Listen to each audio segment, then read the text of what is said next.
saints, God of all the earth. Amazing love, amazing grace, I bow to you.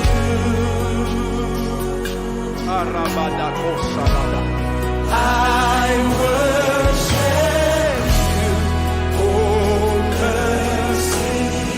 merciful, compassionate, God of all the earth. Amazing love, amazing grace, I bow to you. Hey, all the glory to you, my love, my breath, the center of my life.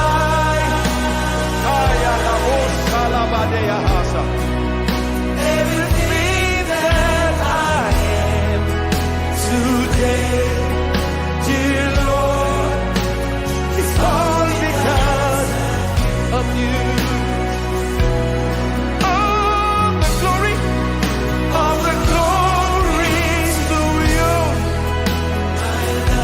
my love, hey, the center of my life. I'm declaring you're the center, you're my center, everything that I am today, dear Lord. Hallelujah. Kama ibazibwe omulungi omwagalwa kitaffe twagala okwebaza kubanga oli mukulu, oli mwesigwa, lwazi lwaffe olw'edda n'edda kwe twatemebwa. Twagala okwebaza nate akadde kano akalungi k'otuwadde. Oli mukulu, oli w'amaanyi, twala ekitiibwa, twala obuyinza, gulumizibwa lwazi lwaffe kwe twatemebwa, nsulo yaffe namu, kikolo kya Yese, kasana kaffe ak'okumakya. Njogera ku Kristo, the rose of Sharon, the rose of Sharon, the balm of Gilead. We worship you. We glorify your name. There will never be anyone like you, because you are a God and you are alone. We glorify your holy name. In Jesus' mighty name. The angels bow down to worship you. The elders, the four living creatures, the Bible says they cast their crowns before the throne of the Lamb of God and worship. We worship you. We glorify your name. In Jesus' mighty name we have prayed. And all we say, Amen.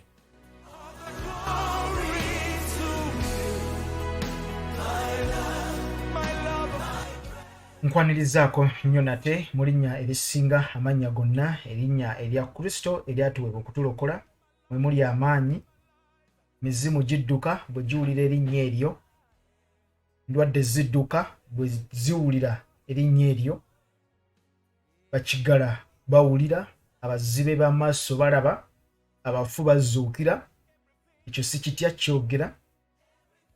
Endwadde zigenda, kansa agenda, teri muzimu guyimirira ewali erinnya lya Kristo. Ekyo ne bw'oba oyagala otya, kubanga gimanyi bulungi nnyo ki Kristo ky'asobola ogikola, era gimanyi bulungi nnyo obuyinza obwakuweebwa.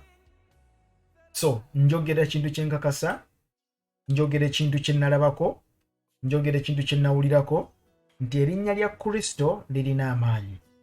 Tewali muzimu guyimirira maaso ge. njagala kusooka kutumirako mikwano gyange mwenna abali eyo mu mawanga ag'ewala. Mukama bakuumye atya. Twebaza Katonda naffe atuwadde ekisa buli lunaku olukya ne tuweereza eri obulamu bwo. Feno tukitwala nga kyamaanyi era tukitwala nga guba mukisa gw'amaanyi kubanga kitiibwa era kiba kitiibwa. Ffe baani? Nze ani? Naawe osobola okudda eyo ne weesunako.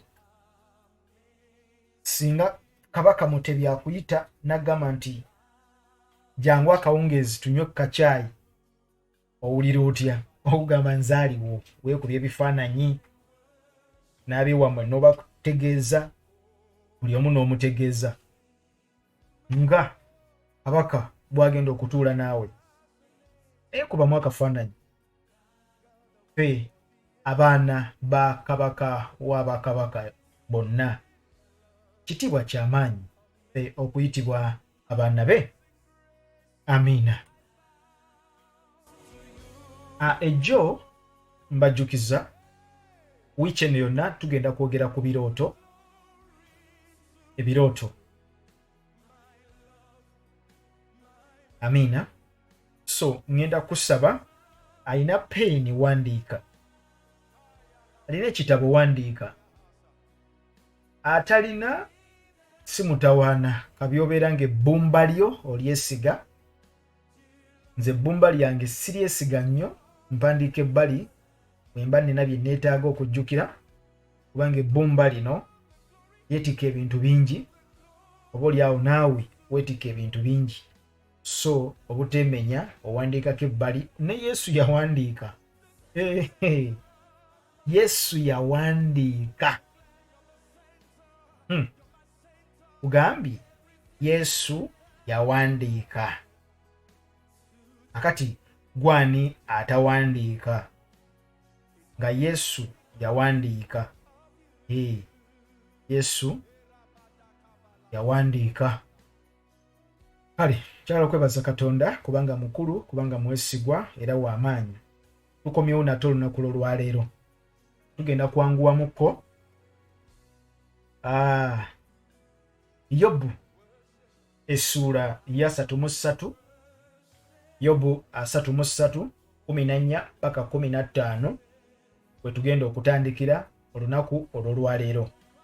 Olunaku lw'ejjo nali mbategeeza abalaba episode eyasooka, nali mbategeeza nti waliyo abasoma olunyiriri lw'Abebbulaniya essuula esooka n'olunyiriri olusooka wamu n'olwokubiri nga batutegeeza nti edda Katonda bwe yayogeranga ne bajjajjaffe kuyita mu ngeri ennyingi, kye twandiise diverse manners, mu ngeri ennyingi, in diversity.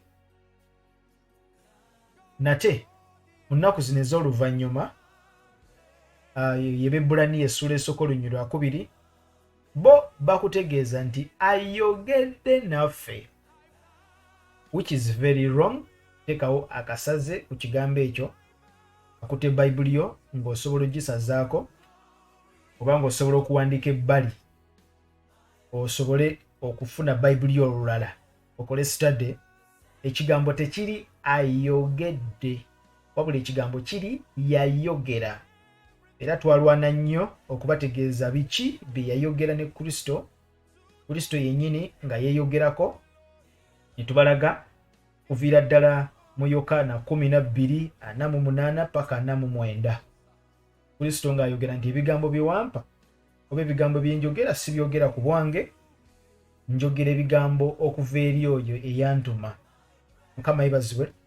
So Kristo era n'atukakasa mu Yokaana 17:5 paka 8 ng'atutegeeza nti njoleseza erinnya lyo n'ebigambo bye wampa mbibawadde, ebigambo bye wampa bye wayogera nange. Mukama yebazibwe nga n'ensi eno tennaba na kubaawo.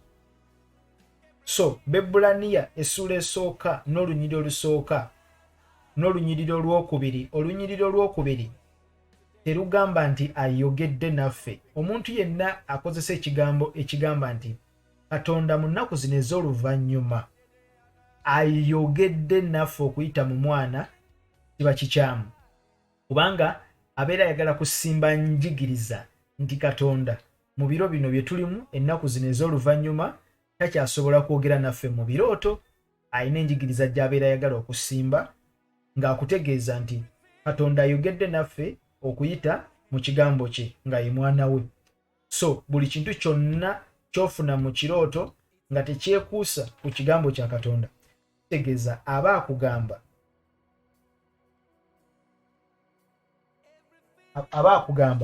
nti ekigambo ekyo kifu, era aba akutegeeza nti ekigambo ekyo kifu. Ndinamuko katono kanzije. Yes, bro, tell me. The power of God is everywhere. Yes. The power of God is everywhere in this house. How good.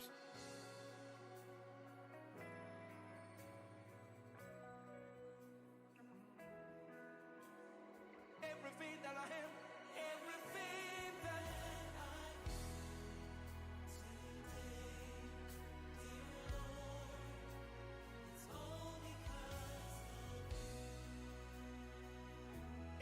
everything that I am, oh God.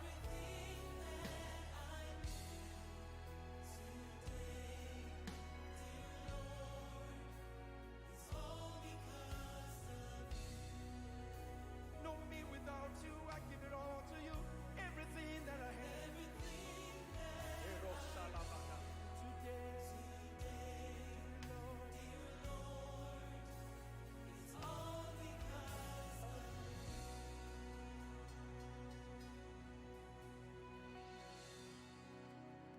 Everything that I am today, dear Lord, it's all because of you. Okay. Take care. Sonyiwamuko katono. Sonyiwamuko. Oluganda abadde ayina ensonga gy'agala twogeremu. Engeri agenti nga sirina ngeri gyensobola kumuziyiza munsaasire akadde ako ke tusiriseemu. Amina era amina. Hallelujah. God of heaven. Mbadde mbategeeza nti Kristo ayogera naffe ng'atutegeeza ebigambo ebyamuweebwa. Ani yabimuwa? Kitaffe, kitaawe, ng'ensi tennaba na kutondebwa.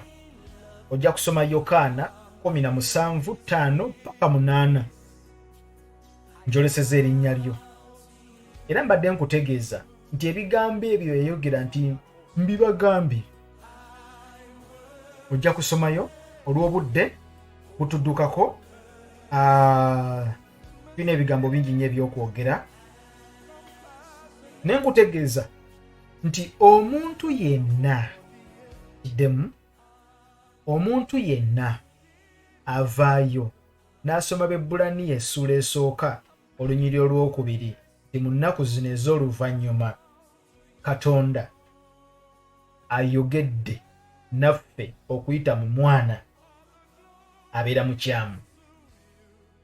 Olunyiriri teruli ayogedde, ekigambo tekiri ayogedde, ekigambo kiri yayogera. N'olwekyo obeera mwegendereza. Yayogera naffe okuyita mu mwana. Lwaki? Eddoboozi lye, okuvaayo kwe okwogera, yayogezanga busungu. Lumu Isirayiri yapeeka Musa nti tulage Katonda wo aveeyo ayogereko naffe.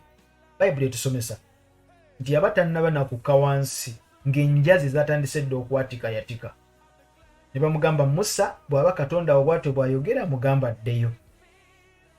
kakati omulembe ogwalimu obusungu obungi Katonda nga tasobola kukka wansi kujja kwogera nga bwe yayogeranga, otherwise ayinza otutta ffenna olw'obusungu n'ensi bye yali etambuliramu oba byetambuliramu. N'olwekyo yalina okwogera naffe okuyita mu mwana ku mulundi guno, kutya mu kigambo kye kye yamuwa ayogere gye tuli. Wangi ekigambo kye kye yamuwa ayogere gye tuli.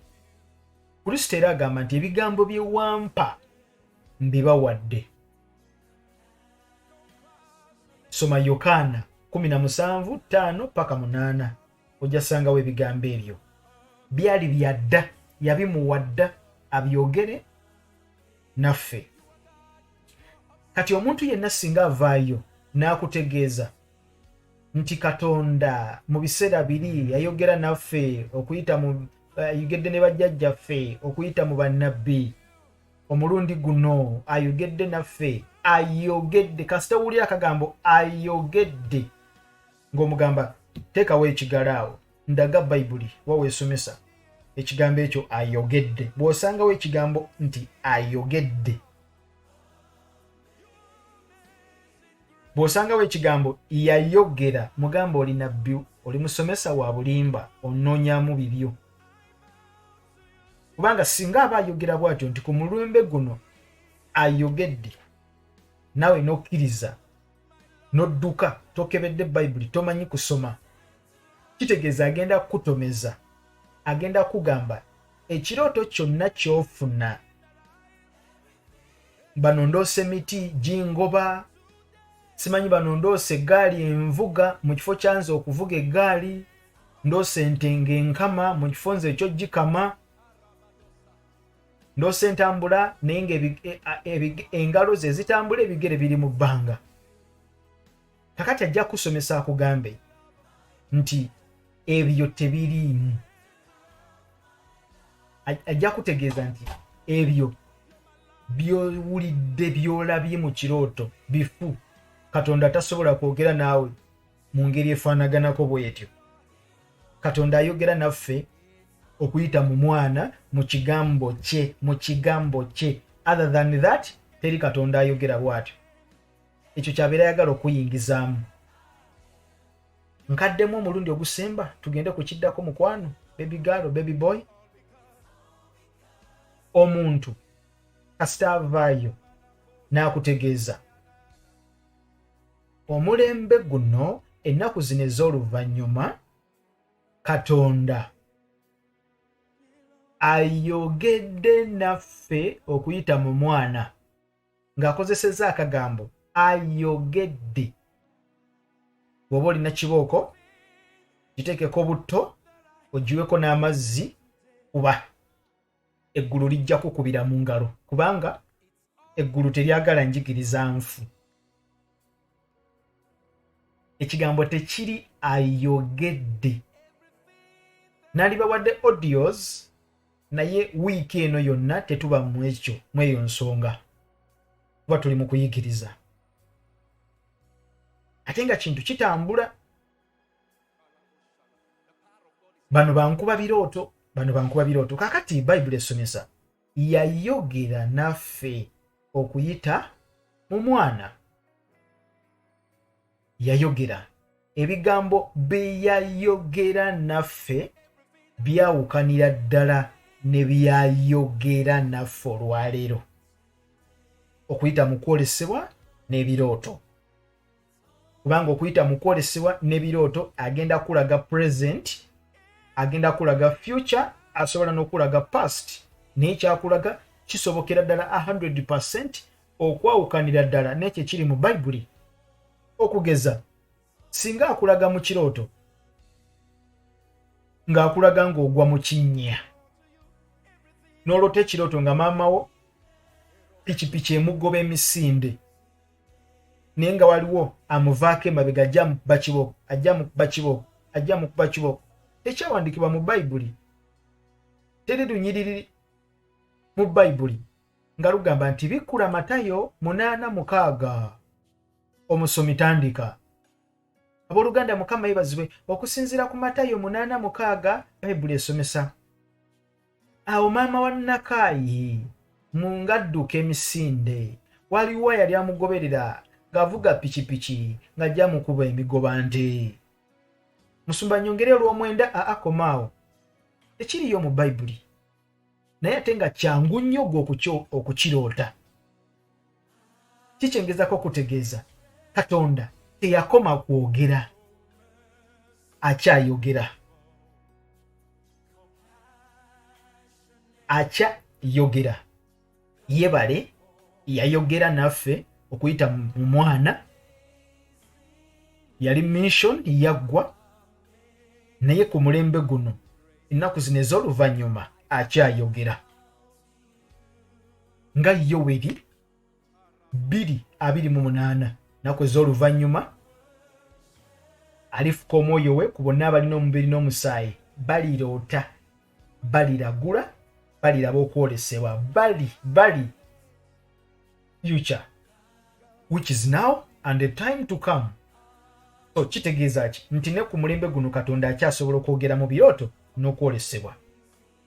Yobu 3:3, Yobu 3:3 olunyiriri lwa 14 paka 15.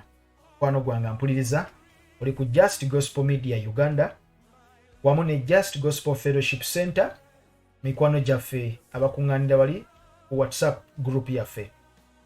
Ate no tukkiriza Katonda tugenda kusembula tuveewo, tugende tusimbe obuweereza buno ku ttaka lya Uganda. N'olwekyo gwe wenna ng'olina buliti, olina ebbaati, tukwaniriza obeere kitundu ku mulimu guno mu maanyi ag'Omwoyo Omutukuvu. Amiina. Osobola okuyita ku nnamba ezo eziyita wansi for ministry support, tujja kusanyuka nnyo. Ate ddala ng'ozze n'otutegeeza nti bannange nkoze ntya, tujja kuba tukutegeeza. Link tujja kuba tugikuwa wansi awo. Amen. Yobu 3:3-14. Yobu 3:3-14 paka 15.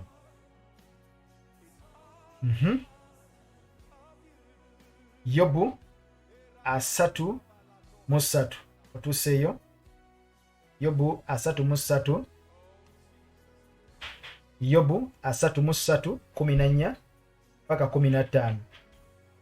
Kubanga Katonda ayogera omulundi gumu, weewaawo emirundi ebiri, abantu newankubadde nga tebassaayo mwoyo. Tukaddemu kubanga Katonda ayogera. Olunyiriri terugamba nti kubanga Katonda yayogera. Olunyiriri lugamba kubanga Katonda ayogera. This is present perfect tense. Present perfect tense. Bwe kiri?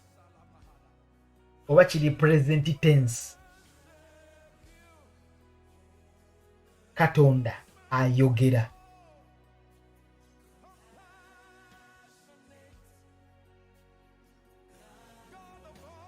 Kubanga Katonda ayogera. Naye ate bw'ona agenda mu Bebulaniya essula esooka n'olunyiriri olwokubiri, ajja kugamba Katonda yayogera naffe okuyita mu mwana. Kitegeeza ki? Ebigambo bye yayogera naffe okuyita mu mwana, Yokaana 17 olunyiriri olusooka paka 8. Ebigambo ebyo Kristo byayogerako birala nnyo ne ku bino ebyolwaleero. Bitya? Yobu yakugamba kubanga Katonda ayogera.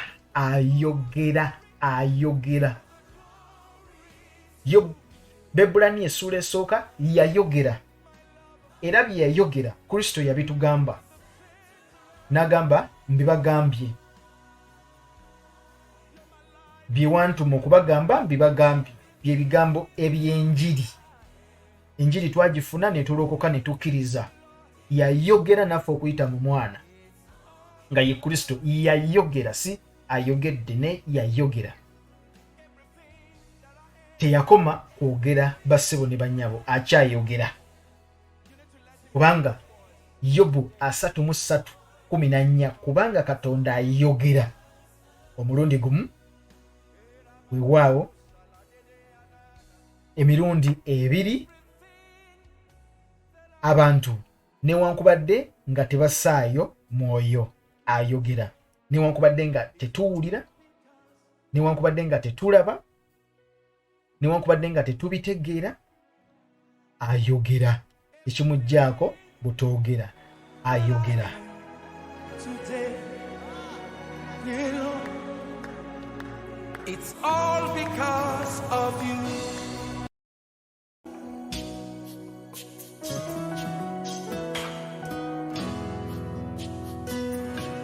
Kumi na tano.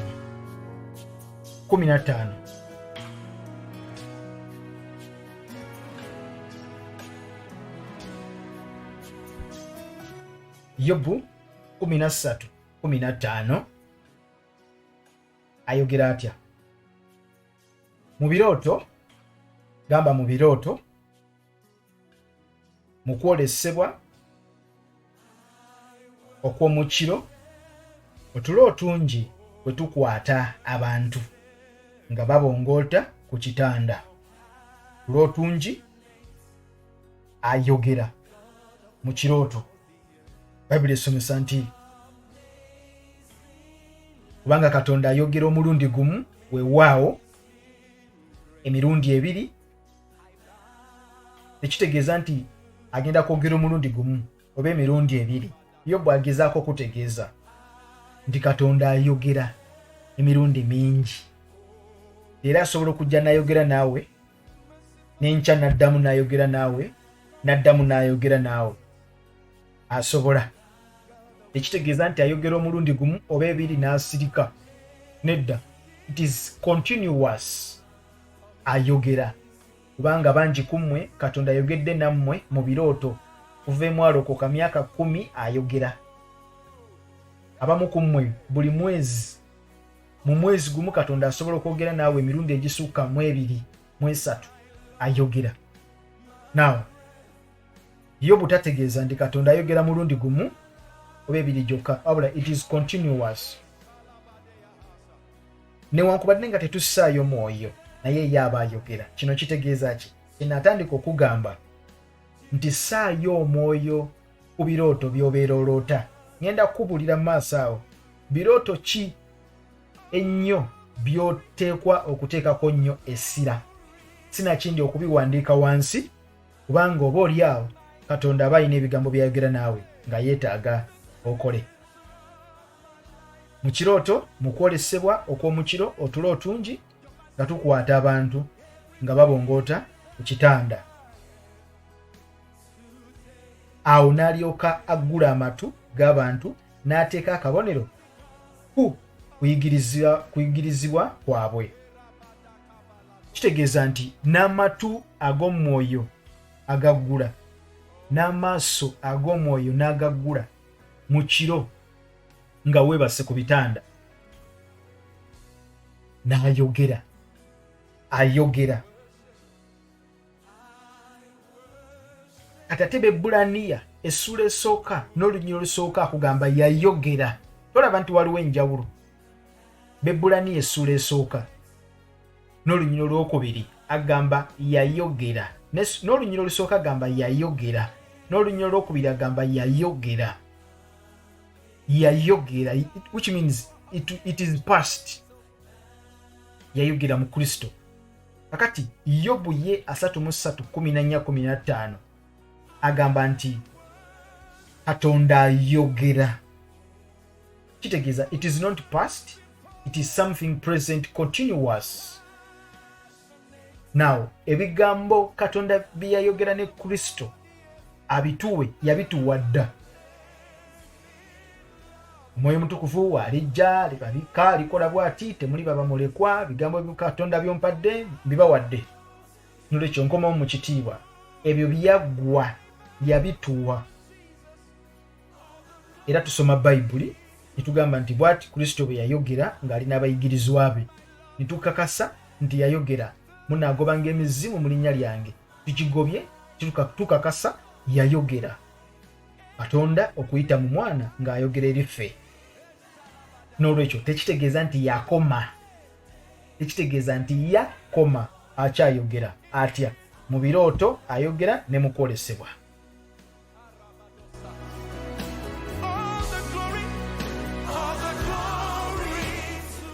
Olw'ensonga nti Katonda takyuka. Malaki 3:6 yeeyogerako nti sikyuka. Sikyuka. Bebulaniya 13:8 is the God of yesterday, today and forever. Takyuka. Takyuka. Bw'aba yayogeranga mu birooto edda ne kakati akyasobola okwogera mu birooto nnyo kubanga takyuka. Malaki 3:6 Katonda takola atya? Takyuka. Bebulaniya 13:8 is the same. Mukama yebazibwe. N'olwekyo bw'abanga yayogera naffe edda okuyita mu mwana, ate ng'era edda yayogera okuyita mu birooto ne mu bunnabbi, n'olwaleero akyasobola okukikola. Kubanga Yobu 33:14-15 Katonda ayogera naffe mu birooto newankubadde nga tetussaayo mwoyo. Mukama yebazibwe nnyo. Kakati n'olwaleero akyasobola okwogera naffe okuyita mu birooto ne mu kwolesebwa, n'okuyita mu kigambo kye. Era ekigambo kye kikyali kiramu, kubanga Bayibuli esomesa nti ekigambo kya Katonda kiramu, kitala, kisala okusinga ekitala kyonna eky'obwogi obubiri, okwawula omubiri n'omwoyo, obusomyo n'amagumba. Kiramu kitegeeza kikyakola n'olunaku lw'olwaleero. Bw'osoma ekigambo mu Bayibuli kisigala kikyakola. Katonda ayogedde naffe okuyita mu kigambo kye. Katonda ayogedde naffe okuyita mu mwoyo omutukuvu. Yokaana 14:26. Lusome Yokaana 14:26. Sabyo seeyo omwoyo kubanga obudde butuddukako. Ziruka misinde. Yokaana 14:26. Naye omubeezi, omwoyo omutukuvu, Kitange gw'alituma mu linnya lyange, oyo alibayigiriza byonna, alibajjukiza byonna bye nabagamba. Number 1, alibayigiriza byonna. Alibayigiriza byonna. Alibayigiriza byonna. Kitange gw'alituma mu linnya lyange. Okiraba nti newankubadde nga Katonda still yayogera naffe okuyita mu mwana, teyakoma. Asigala akyayogera, akulaga nti wakyaliwo omwoyo omutukuvu gw'agenda okusindiika. Still omwoyo omutukuvu okujja gye tuli agenda kwogera naffe, agenda kutuyigiriza. Si kutuyigiriza kwokka, agenda kutujjukiza byonna Kristo bye yatugamba. Kristo yabijjawa? Yabijja eri ewa Kitaawe, bye yamuwa ayogere naffe. Ye mwoyo omubeezi, omwoyo omutukuvu, Kristo gwe yatusuubiza nti bw'aliba azze alitujjukiza era alituyigiriza. Naawo Katonda okwogera, ayogera naffe okuyita mu birooto, ayogera naffe okuyita mu kwolesebwa, era ayogera naffe okuyita mu mwoyo omutukuvu. Omwoyo omutukuvu, Yokaana 14:26. Omubeezi, omwoyo omutukuvu, Kitange gw'alituma mu linnya lyange, oyo alibayigiriza byonna. Kitegeeza agenda kwogera, alibajjukiza byonna bye nabagamba. Alibajjukiza. Kitegeeza waliwo possibility ey'okwerabira. Kyenva nkugamba nti naawe wandiika, kubanga ne Kristo yawandiika. So omwoyo omutukuvu alitujjukiza byonna. Now tumala okukitegeera, omwoyo omutukuvu agenda kutujjukiza, agenda kutuyigiriza, agenda kutusomesa. Era Katonda yayogera naffe okuyita mu kigambo kye. Si ayogedde naye yayogera naffe okuyita mu kigambo kye. Yayogera dda, yayogera naffe okuyita mu kigambo kye. N'olwekyo bwe tumala okukitegeera nti kyaggwa dda, yakyogera dda kyaggwa, Bayibuli ne tugizingako ne tugamba nti kati kiwedde. Bwe tumala okukitegeera nti kiwedde, tujjukira nti Bebulaniya 4 atugamba ati eyo, ekigambo kya Katonda kiramu. Bwe kiba kiramu tekifa. Kitegeeza kibeera kijja buli lunaku. Bw'okisomamu kikola obulamu mu ggwe. Lwaki? Kubanga kiramu, nga tubikula Bayibuli gye tubadde tugadde nga tugibikula. Lwaki tusoma Bayibuli buli lunaku? Kubanga Katonda yayogera naffe okuyita mu mwana, ng'ebigambo bye yayogera biri muno mu Bayibuli. N'olwekyo katubisome twejjukanye biki bye yayogera naffe. Omwoyo omutukuvu watandikira okwogera mu bulamu bwo, n'akujjukiza, n'akubikkulira. Olunyiriri lw'osomye olwaleero ojja duddamu olusoma omwaka ogujja nga lupya. Kyova olaba abamu ku mmwe mwasoma Bayibuli ne muzimalako kuva ku lubereberye paka gy'ekoma, n'ogibikkako, n'oddamu n'ogibikkula n'ogisoma.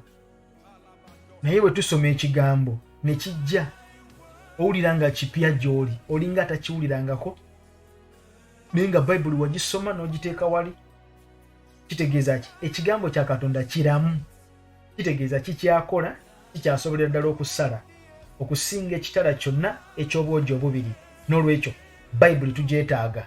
Lwaki? Kubanga mulimu ebigambo Katonda bye yayogera edda okuyita mu mwana we ng'ayogera eri ffe. So bisigala bikyakola obulamu mu ffe, kyetuva tubibikula. Katonda ayogera naffe okuyita mu kigambo kye, ye Kristo, ye Bayibuli. Katonda ayogera naffe okuyita mu mwoyo omutukuvu. Yokaana 14:26. Katonda ayogera naffe okuyita mu birooto n'okwolesebwa. Yobu 13:14 paka 15. Ekyo kiri kiriya, tukitegedde, tetugenda kukiddamu. Katonda bw'atyo bw'ayogera. Ate tetugenda mumalayo, kubanga amagezi ge si ge magezi gaffe, n'enkola zaffe si ze nkola ze. Tamanyiirwa.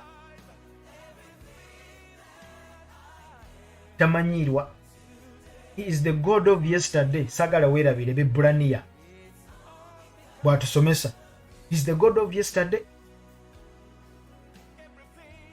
So kyangu nnyo. Bebulaniya 13:8. Kyangu nnyo okwogeza endogoyi nga bwe yagyogeza luli. Kyangu nnyo okuwandiika ku kisenge nga luli bwe yakikola. So ojja kulookingira mu birooto, ajja ayogeza endogoyi, ajja wandike ku kisenge. N'olwekyo he is the God of yesterday, he is the God of today, and he is the God of tomorrow. Nantamanyiirwa. Tebamutegeera mumalayo. Mukama yeebazibwe. Buli ffenna gambako munno nti amiina.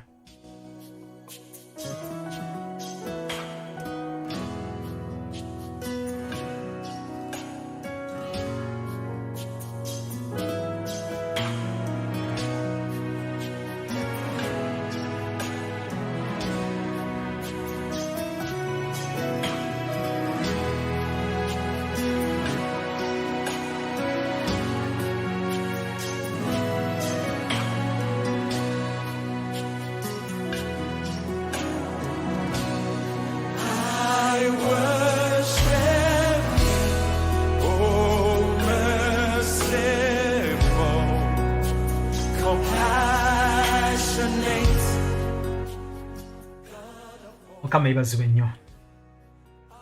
Mbadde nywa kakunywa. Amiina. Tunaatera okumaliriza.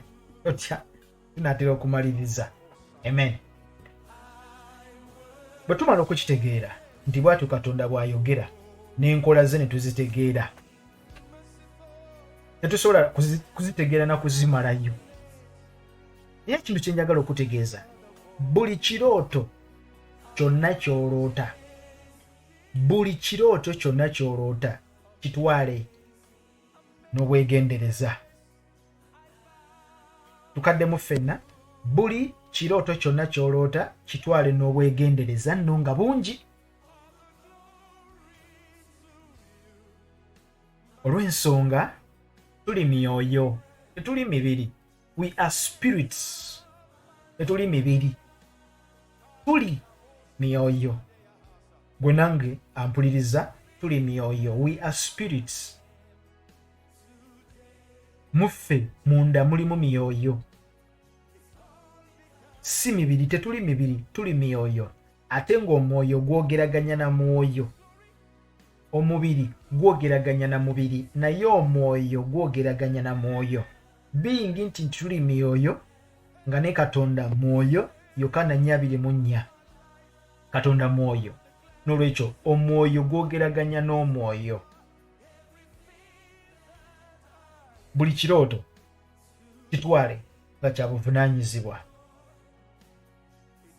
Weewaawo nga mulimu ebirooto ebijja nga biri ordinary,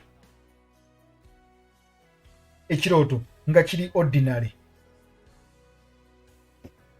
Omanye ekirooto kye bayita ordinary?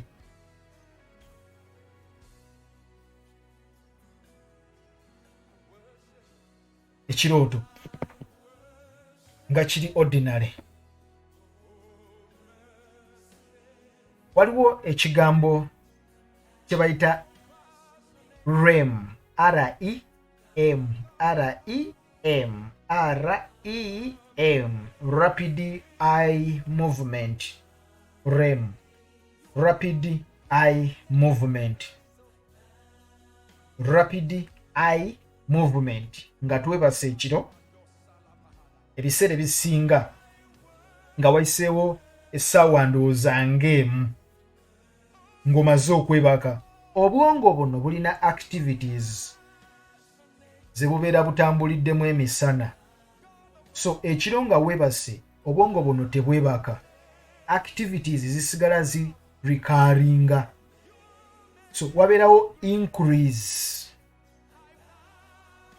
nga amaaso go ogagadde, naye dat zisigala zikya moving around quickly, ng'obwongo buno buli karinga, bwo busigala buvuga, busigala butambula, pulse, entunnunsi zisigala zikuba, omusaayi, blood pressure esigala ekuba, n'okussa osigala okyassa. Kitegeeza nti omubiri gusigala gukyagenda mu maaso, kye tuyita rapid eye movement. Nti weebaka naye olina obwongo busigala bukola kye bayita recurring. Kakati ke kana akadde ng'oweebase, obwongo bwo bwe butandika okukola kye bayita recalling mu bintu by'oyiseemu mu lunaku, oba tukiyite memory, nga weebase. So ebintu by'oyiseemu olunaku bitera okudda. Etuyita ekyo ekirooto tuba tukiyita processing dreams oba ordinary dreams, bya bulijjo. Tizinakyo buli omu asobola okukiroota kubanga buli omu alina obwongo. It's part of the brain work. It's part of brainwashing. Ebeera nga tunagamba nti obwongo nabwo bunnyuse. Kakati function eyo etambula during process eyo, stage eyo gye tuyita REM, REM, rapid eye movement, okaringa nga weebase. Kati ebiseera ebisinga ebirooto ng'ebyo biba tebirina meaning, biba tebiri necessary. Ubinoonyerezaako kitegeeza ki? Naloose nabadde ndi ne Man U ne Arsenal mu kibanda nga tulaba mupiira. Otyo mwana gwe Arsenal netukuba. Akunyumiza Arsenal nga bwe yaloose ekirooto, Arsenal ne Man U ne Arsenal eyawangudde ekikopo.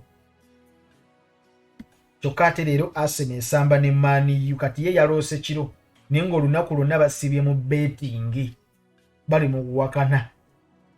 Man U yakuba, Man U yawangula, ono yawangula, ne basiba ne ssente. Kati ekiro yeebase kubanga obwongo buli excited, afuna kye bayita rapid eye movement, oba wandikiise ordinary dreaming. Kiri nakyo buli muntu yenna asobola okukifuna, n'omwana omuto asobola okukifuna. Kyova olaba abaana bagugumuka ekiro ng'ali mu kufa nseko, olunaku lwonna asibye baseka, bali mu kudduka. Omwana temumulaga firimu ezo za bikanga bitiisa, omwana ajja gugumuka. Kitegeeza obwongo bugetinga excited ekiro nga yeebase, after like 1 hour ne bidda, n'atandika okusisimuka, n'atandika okugugumuka. Kati n'owa Man U ayalose Man U ng'ekubye goolo 5-0, agenda okwetegereza nga Man U bagikubye goolo 4-0, naggwamu amaanyi. Kale naloose nga Man U ffe tututte ekikopo. Ebyo ebirooto eby'ekiro ebifaanaganako bwe bityo, ordinary dreaming oba kite processing dreaming, ebiseera ebisinga teyeetaagisa interpretation, tebyetaaga kuvvuunula. Kasita omanya nti wakirabyeko emisana, wakirowoozezzaako emisana, n'okiraba emisana, ekiro bwe kidda mu kirooto tekikwetaaga ate kukinoonyaako kitegeeza ki. Ebirooto ebifaanaganako bwe bityo tubisanga mu kitabo ekiyitibwa eky'omubuulizi, yayitibwa Ecclesiastes. Ecclesiastes Mubuulizi 5:17. No, Mubuulizi 5:7. Kubanga bwe kituukirira bwe kityo, olw'olufulube lw'ebirooto n'obutaliimu n'ebigambo ebingi, naye ggwe otyanga Katonda. Mukama yeebazibwe. Kubanga bwe kituukirira bwe kityo, olw'olufulube lw'ebirooto, olufulube lw'ebirooto, birooto bijja. Mukama yeebazibwe. Tusome olunyiriri lw'omukaaga, kubanga wano olw'omusanvu agambye kubanga, kitegeeza olw'omusanvu alina ensonga za nnyonnyola. Olw'omukaaga sore, Mubuulizi 5:6. Toganyanga kamwako okwonoonyesa omubiri gwo, so toyogeranga mu maaso ga malayika nga kwali kusobya. Katonda kiki ekinaaba kimusunguwaliza eddoboozi lyo n'azikiriza omulimu gw'emikono gyo? Kubanga bwe kituukirira bwe kityo, olw'olufulube lw'ebirooto n'obutaliimu n'ebigambo ebingi, naye gw'otyanga Katonda.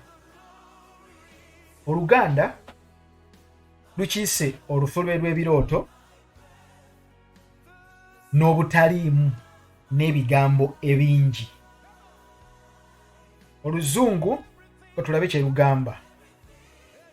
Luganda lukiggyeeyo naye twongerezeeko oluzungu luno tulabe kye litugamba. Mukwano gwange mpuliriza.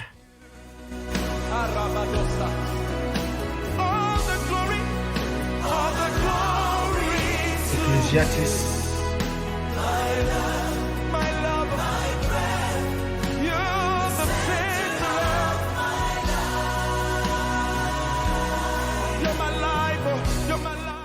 Mubuulizi 5:7.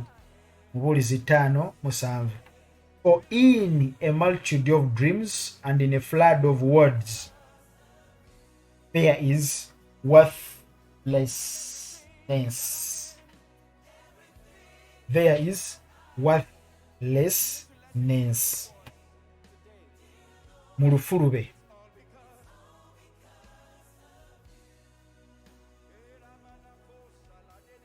Ebirooto ebingi ne mu bigambo ebingi, ebyo biva mu bigambo ebingi. Versions ezisinga ezimu zijja kukita during business. Kati kino kye tuyita ordinary, kye tugenda okumaliriza nakyo olunaku lw'olwaleero. Ebirooto ebiri ordinary, ebyo w'okiroota ng'okitegedde nti kyewabaddemu emisana tekyetaaga kuvuunula. Mukama yebazibwe. Waloose ng'oli ku mbaga nga gwe metulooni, ate ekiro waloose ng'era oli ku mbaga ew'omuntu. Just know your brains are recurring. Your brains are recurring. Rapid eye movement. Tugenda kudda tulabe ebirooto ebirala bingi. Muno mwe muli prophetic, mwe muli ne warning. Biraba bitambula bitya. Tobigatta. Kati obuzibu abantu babigatta. Lwaki sikusibula? Tandikiraawo olunaku olw'enkya. Kama kunkumire. Weeraba. No, me without you, I give it all to you. Everything that I have. Today, Lord, it's all because of you.